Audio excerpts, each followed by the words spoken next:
Hi everybody, my name is Chef Ian Vair, and I'm the Green Mountain Healthy Chef, coming to you today from the studios of PEG TV here in Rutland, Vermont. I have a lovely surprise for you today. Much food, locally sourced. But first, let me give you a little bit of history about why I'm here. So, I'm a classically French-trained chef.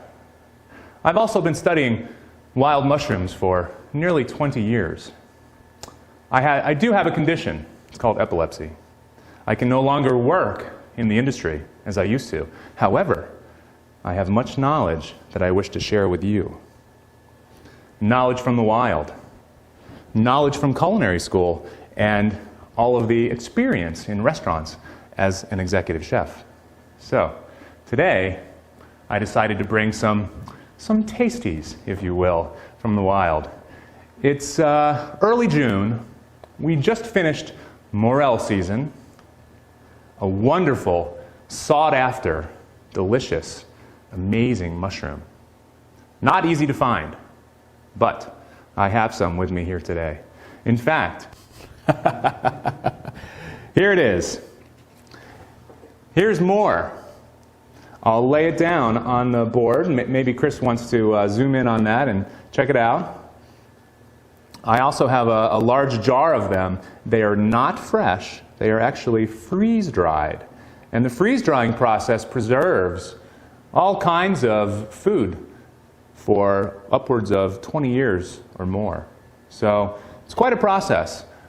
With the mushrooms, I've found that it allows me to use them through the year, and not just for the week or few weeks that the specific organism has flushed out into the forest. They're only available, morels, for a week or so each year, May, possibly into June. So I have some here today. The essence of them is enhanced due to the freeze-drying process. They've retained upwards of 95% of their nutritional value. It's amazing.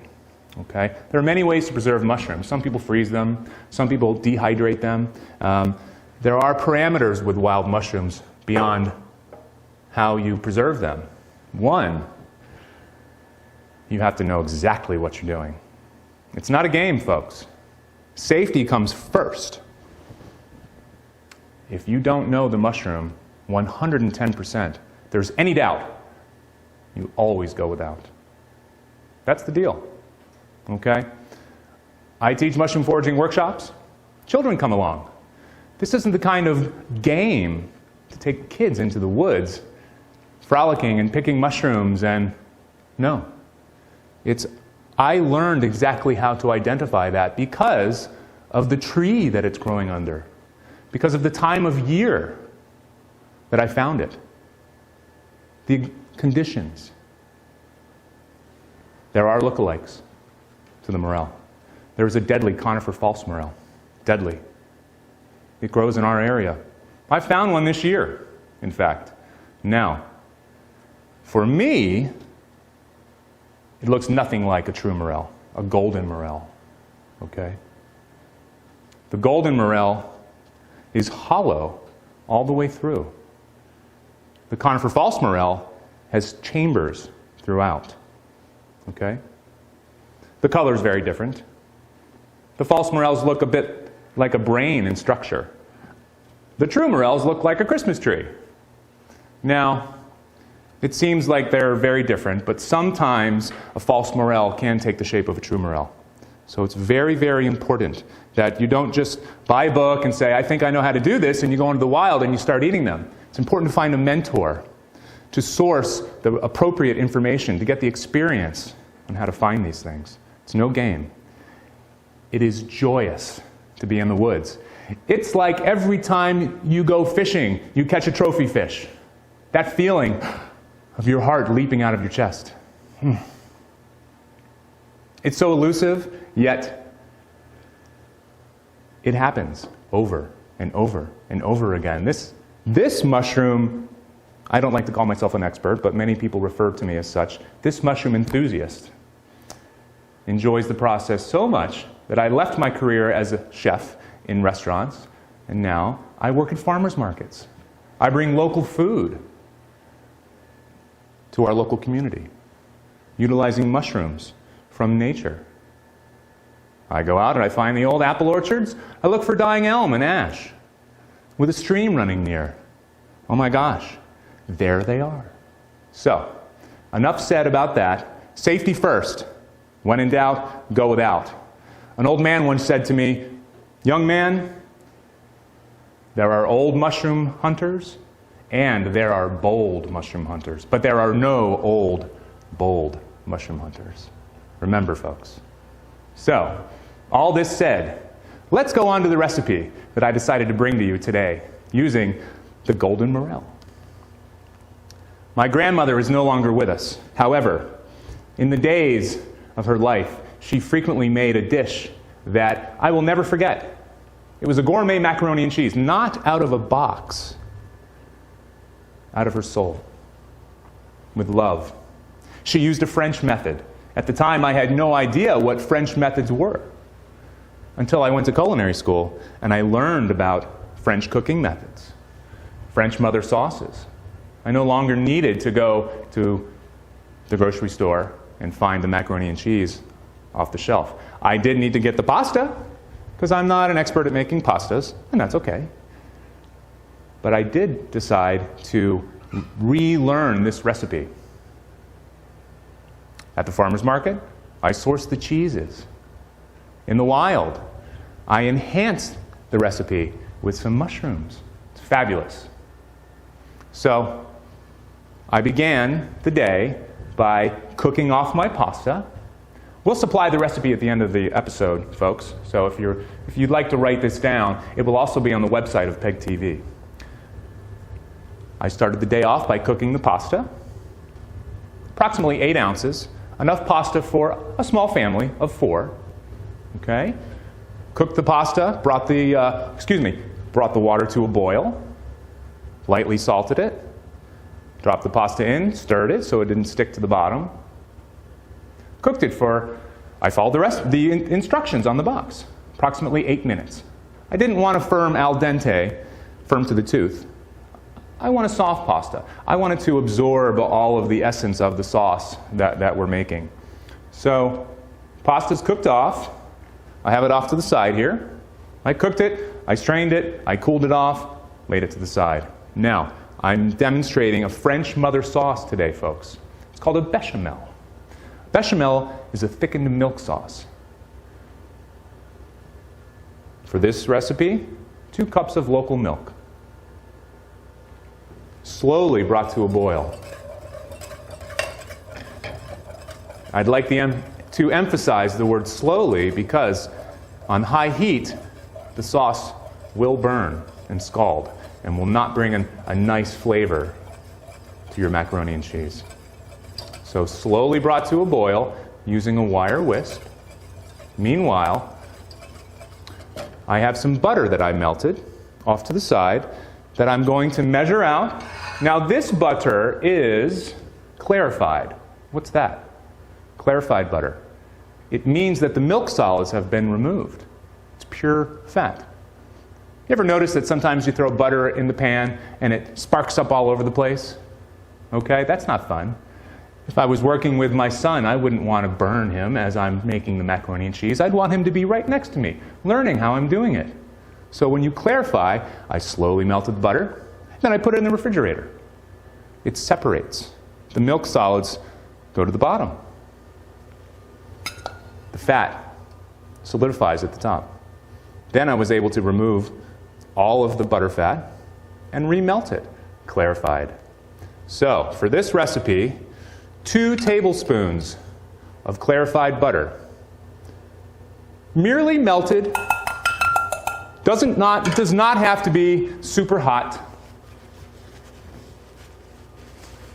Now, the French would call this a roux. And a roux technically is equal parts of flour and fat. Traditionally butter, clarified butter. Now, this is by weight.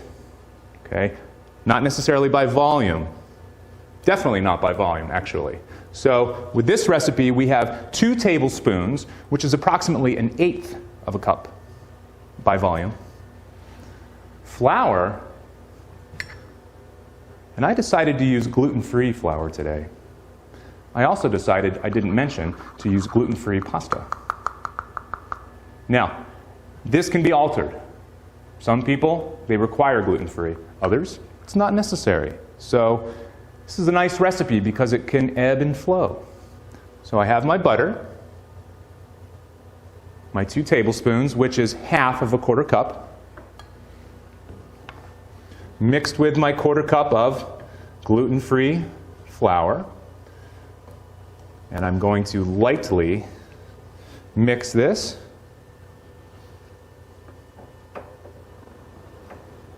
The end result, ladies and gentlemen, will look approximately like wet sand.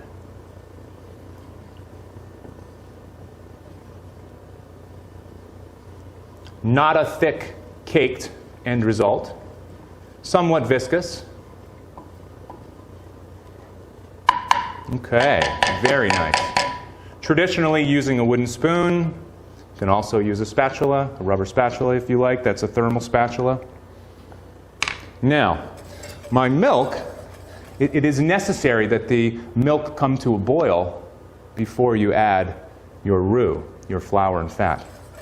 Now, I've been slowly heating this for the past 10 minutes. Agitating it, wisping it, fairly frequently. We're almost there. So, wild mushrooms. It's interesting. It's a hobby for me that turned into a career. All things mushrooms on a daily basis I'm interested in. They're very healthy. They're filled with nutrients. They're straight from the forest. Heck, I'm even drinking mushroom tea right now. It's delicious. Okay. My heat's up. My milk is nearly to a boil. Let's go. We're close. So while I'm waiting on this, we have, looks like about 30 seconds to a minute. I just want to tell you that after I produced this macaroni and cheese, I also brought some wild fiddlehead ferns to saute up to go along with the macaroni and cheese. And I brought some bison. Interesting. Some bison sirloin. Okay, we're ready. We're at a boil. We do not want to add all of the roux at the same time, about a quarter at a time. Continuously stirring. Very important. If you don't, you will produce what is called roux balls, and your sauce will not be smooth. These are basic French culinary tactics, folks. Anyone can do this. These are methods that were learned generally in culinary school in the first semester. Very important, however.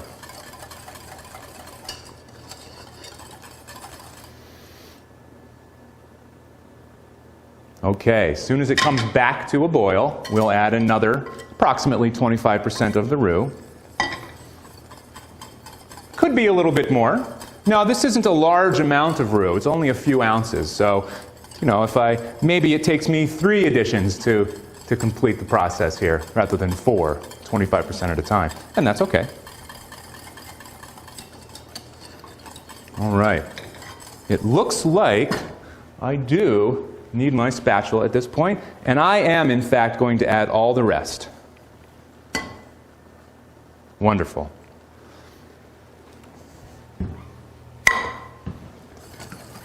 I'm at a boil, constantly stirring. Do not want to produce roux balls. I want it to be nice and smooth. Now I'm going to turn it off. Plenty hot. And what I'm doing next is seasoning. My sauce is ready to go. Now, traditionally, a bechamel you would turn it down to low heat and then let it simmer for about 45 minutes. You'd put in a bay leaf and a small piece of onion and a clove. But this is slightly non-traditional. The method is what I'm teaching here today. What I'm going to be adding is, let's see, what do we have? Some salt. I prefer, personally, to use kosher salt. I like it because I can feel it, and I can season with my hands.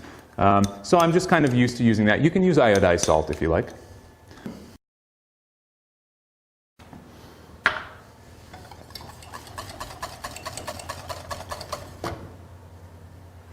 A quarter of a teaspoon onion powder.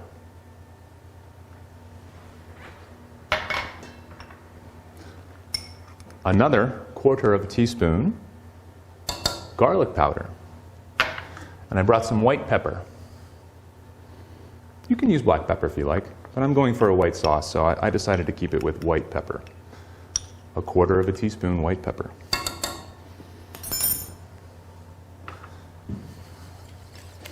All right, she looks good. Now, I sourced some local mozzarella cheese. You could use another cheese. You could use Munster cheese. You could use provolone. They had some mozz available, so I went with that.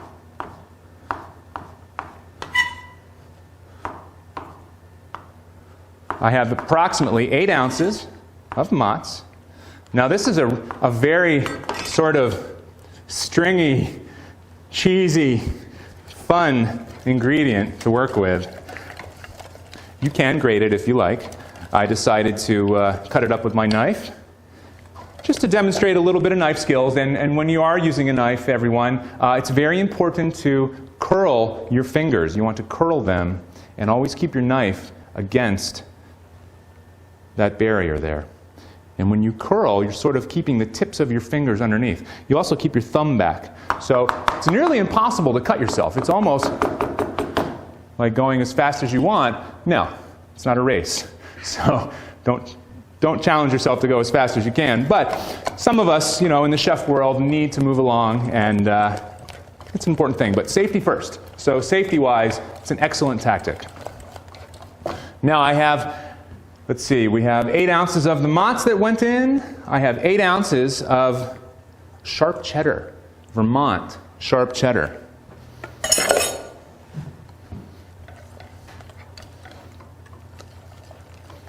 Yum.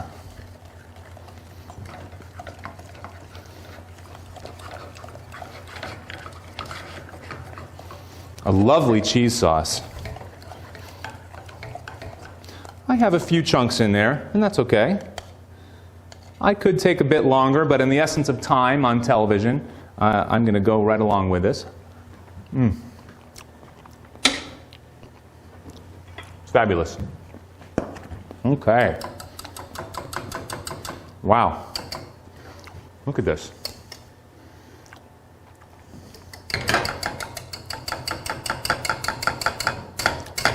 Okay. That's good. I'm going to take my spatula again. Get as much of this product out of the pan as I can.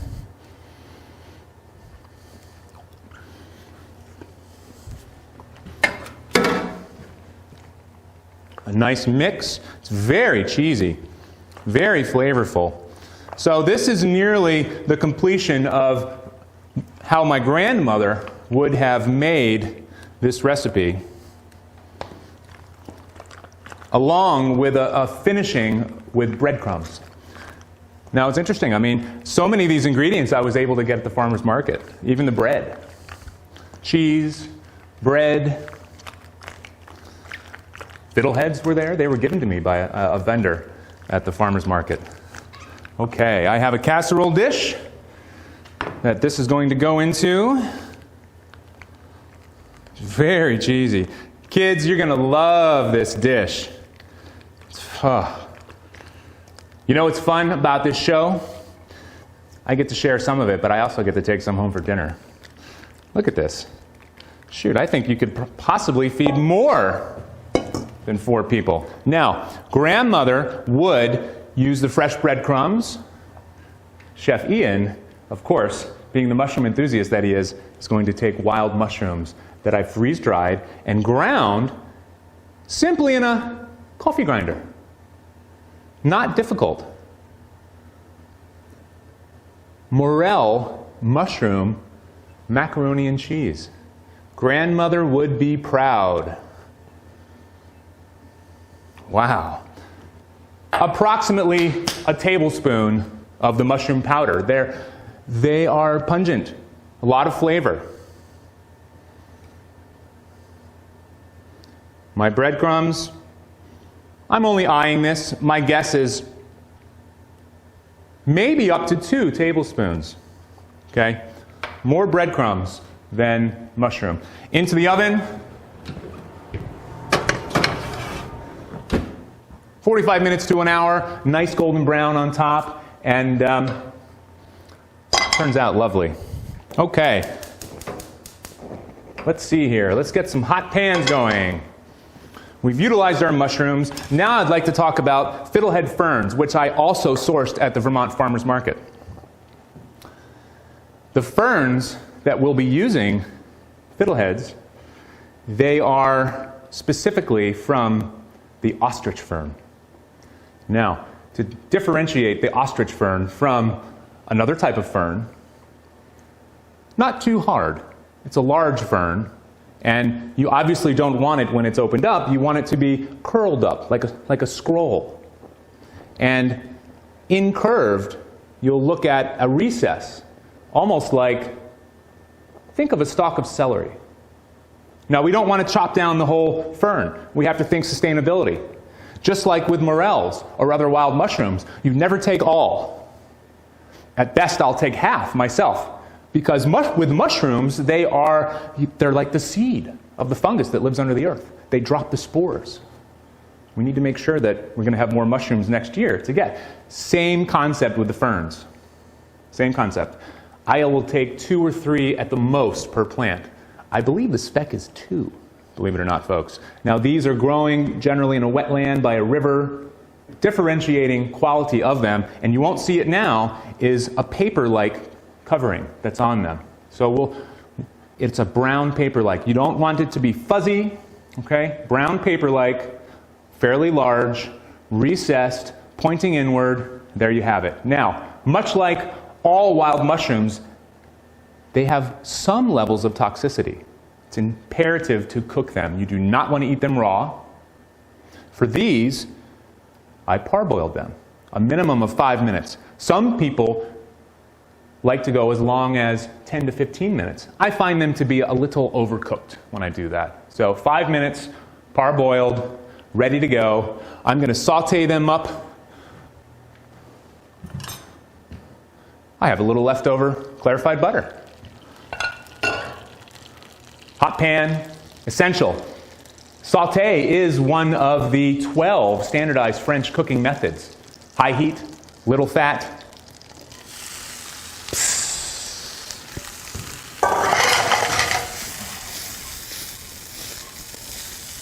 Now remember, these are parboiled. They're mostly cooked. I'm only cooking them a bit longer. Just a bit. I will be seasoning these with salt and pepper, and what the heck, let's put a little mushroom powder on it also. Now, another surprise that I have. Pardon me for just one moment. We happen to have a local vendor here in Vermont who sells bison. It's a lovely meat. It's a red meat, very lean.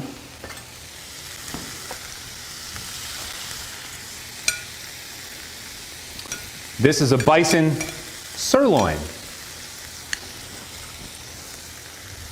I don't like extravagant seasoning myself because I like to taste the product.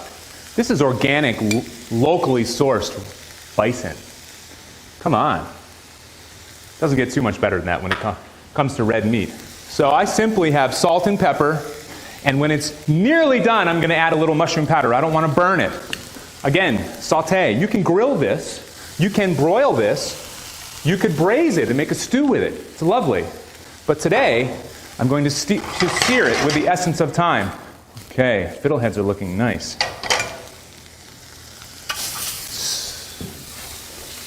Have to be careful here at PEG TV. Not too much smoke. Again, the definition of saute: high heat, little fat. I'm going to turn my burner down just a bit.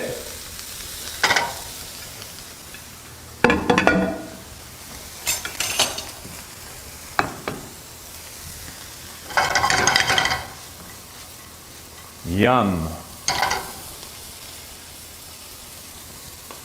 Ah.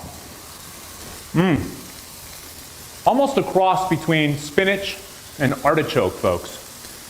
Spinach and artichoke is how I would explain this. Possibly a hint of a nuttiness, almost like that of a mushroom. I'm only going to give it some salt. Lovely. Okay. Nice brownage on the bison. Good flavor. Okay, very important. Nice lean red meat. Locally sourced, remember. What a wonderful episode. So many of these products were found right here in our backyard. Our neighbors, our friends, our family. Right here.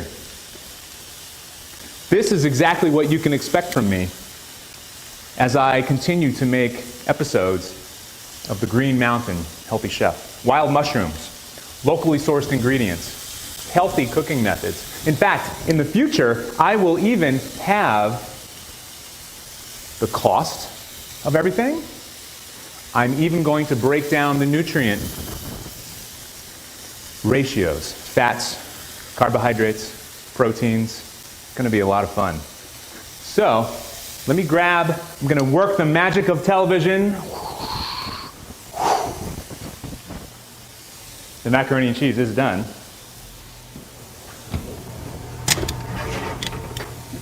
Ah, wonderful. Look at this, folks. Now, at home, it is going to take a bit longer, but I like to put things on a plate so we can really see what we have here. Look at this. Look how creamy this is. Look at the crust that's on there. Oh my goodness. The fiddleheads. Look how bright green they are. They almost match my chef coat. The bison. Oh my goodness. My best friend is an executive chef down in the Poconos, and I think that he would be very, very pleased to eat a meal such as this. Now, I think we need a little more fiddleheads on the plate here. Let's brighten it up. Yeah. Okay. Everyone, this recipe will be on the website for PEG TV. I will have many more delicious meals ahead of us. Please tune in. Chef Ian Vair, the Green Mountain Healthy Chef. Thank you so much for joining us today.